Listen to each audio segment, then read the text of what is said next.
E aí, Corujinha, segundo vídeo de revisão da Lei Orgânica de Iguaba Grande. Vamos para alguns artigos importantíssimos. O artigo 22 diz que o município poderá dividir-se para fins exclusivamente administrativos em bairros, distritos e vilas. Então, apenas em 3: bairros, distritos e vilas. Parágrafo 1º, constituem bairros as porções contínuas e contíguas do território da sede, com denominação própria, representando meras divisões geográficas desta. Parágrafo 2º, é facultada a descentralização administrativa, com a criação nos bairros de administrações regionais na forma de lei de iniciativa do Poder Executivo. A descentralização ela é facultada e não obrigatória. Artigo 23. Distrito é a parte do território do município dividido para fins administrativos de circunscrição territorial e de jurisdição municipal, com denominação própria. Parágrafo 1º, aplica-se ao distrito disposto no parágrafo 2º do artigo anterior, que é exatamente aqui, é facultada a descentralização administrativa. Parágrafo 2º, o distrito poderá subdividir-se em vilas, de acordo com a lei. O distrito poderá subdividir-se em vilas. Agora, o município, ele pode dividir-se em bairros, distritos e vilas. Artigo 24, a criação, a organização, a supressão ou a fusão de distritos depende de lei, observada a legislação estadual específica. Parágrafo único, o distrito pode ser criado mediante fusão de 2 ou mais distritos, aplicando-se, neste caso, as normas estaduais cabíveis relativas à criação e à supressão. O artigo 28, além de outros casos previstos nesta lei orgânica, ao município é vedado: inciso 1, estabelecer cultos religiosos ou igrejas, subvencioná-los, embaraçar-lhes o funcionamento ou manter com eles os seus representantes relações de dependência ou aliança, ressalvada na forma da lei a colaboração de interesse público. Então, é proibido ao município estabelecer cultos religiosos ou igrejas, atrapalhar o funcionamento, embaraçar o funcionamento ou manter com eles ou com seus representantes qualquer tipo de relação de dependência ou aliança, ressalvadas, é claro, os casos previstos em lei, né, sobre a colaboração de interesse público. Inciso 2, é vedado também recusar fé aos documentos públicos. Inciso 3, é vedado criar distinções entre brasileiros ou preferências entre si. Inciso 4, é vedado subvencionar ou auxiliar de qualquer forma com recursos públicos, quer pela imprensa, rádio, televisão, serviço de alto-falante, cartazes, anúncios ou outro meio de comunicação, propaganda político-partidária ou a que se destinar a campanha ou objetivos estranhos à administração e ao interesse público. Artigo 28, muito, muito importante. Artigo 32. São estáveis após 2 anos de efetivo exercício os servidores nomeados em virtude de concurso público. Sabemos que esse prazo aqui de 2 anos já não existe mais, é totalmente inconstitucional. Isso aqui é o que está na lei, mas você sabe que é inconstitucional e o que vale é que a estabilidade é alcançada após 3 anos de efetivo exercício. Grave isso, após 3 anos. Parágrafo 1º, o servidor público estável só perderá o cargo em virtude de sentença judicial transitada em julgado ou em processo administrativo em que lhe seja assegurada ampla defesa. Sempre será assegurada ampla defesa ao servidor.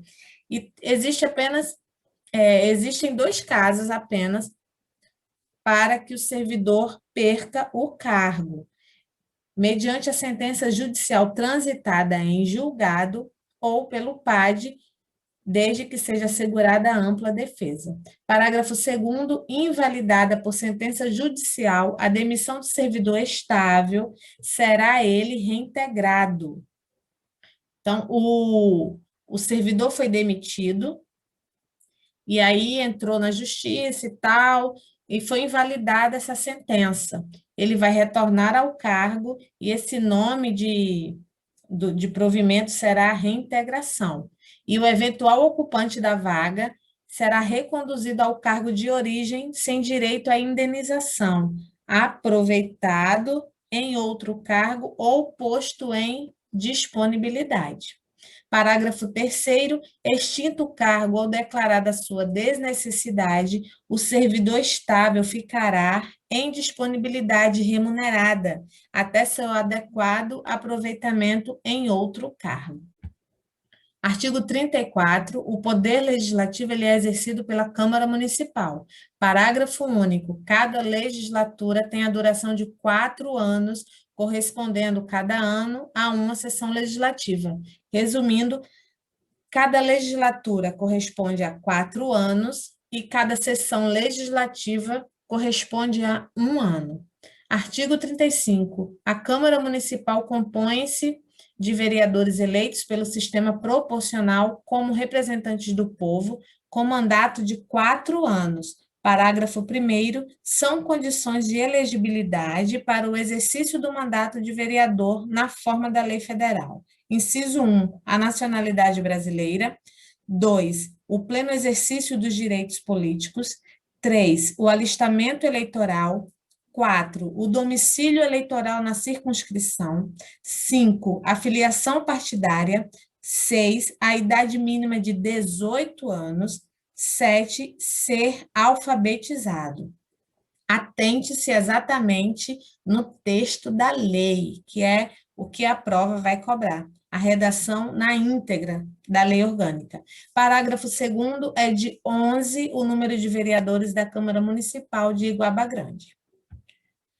Artigo 36. A Câmara Municipal reunir-se-á anual e ordinariamente de 1º de fevereiro a 30 de dezembro, 2 vezes por semana, todas as terças e quintas-feiras, com início a partir das 17 horas. Parágrafo 3º, a convocação extraordinária da Câmara far-se-á pelo prefeito, quando este a entender necessária, pelo presidente da Câmara, para o compromisso e a posse do prefeito e do vice-prefeito, e pelo presidente da Câmara ou a requerimento da maioria dos membros desta, em caso de urgência ou interesse público relevante.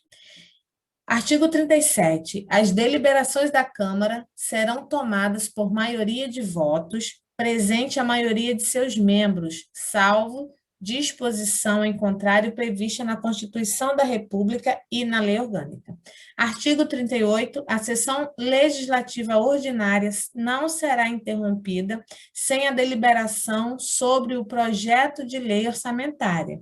Se não acontecer essa votação, essa discussão aí sobre esse projeto, a sessão legislativa ordinária ela não pode ser interrompida. Artigo 39, as sessões da Câmara realizar-se-ão em recinto destinado ao seu funcionamento, observado o disposto no artigo 43, inciso 13 desta lei orgânica.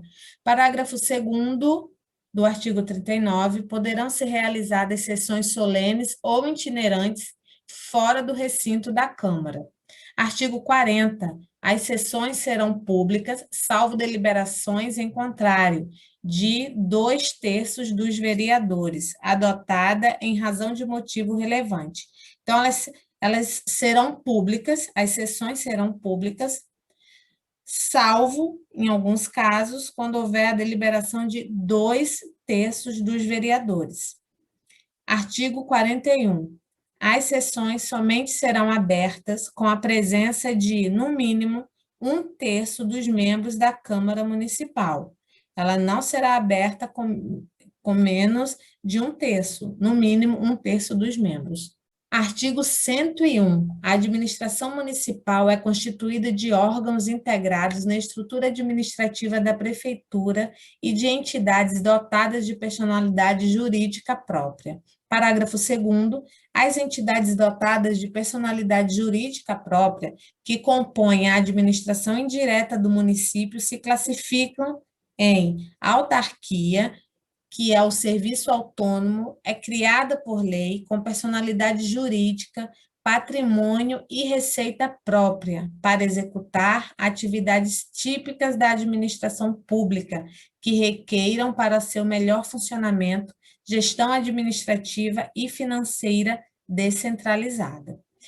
Inciso 2, empresa pública, a entidade dotada de personalidade jurídica de direito privado com patrimônio e capital exclusivo do município, criada por lei para exploração de atividades econômicas que o governo municipal seja levado a exercer por força de contingência ou conveniência administrativa, podendo revestir-se de qualquer das formas admitidas em direito.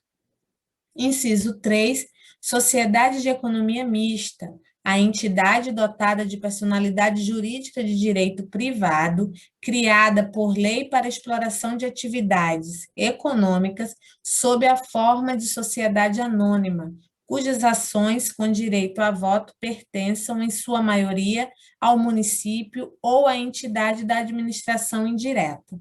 Inciso 4, fundação pública, a entidade dotada de personalidade jurídica de direito privado, sem fins lucrativos, criada em virtude de autorização legislativa para o desenvolvimento de atividades que não exijam execução por órgão ou entidade de direito público, com autonomia administrativa, patrimônio próprio, gerido pelos respectivos órgãos de direito, e funcionamento custeado por recursos do município e de outras fontes.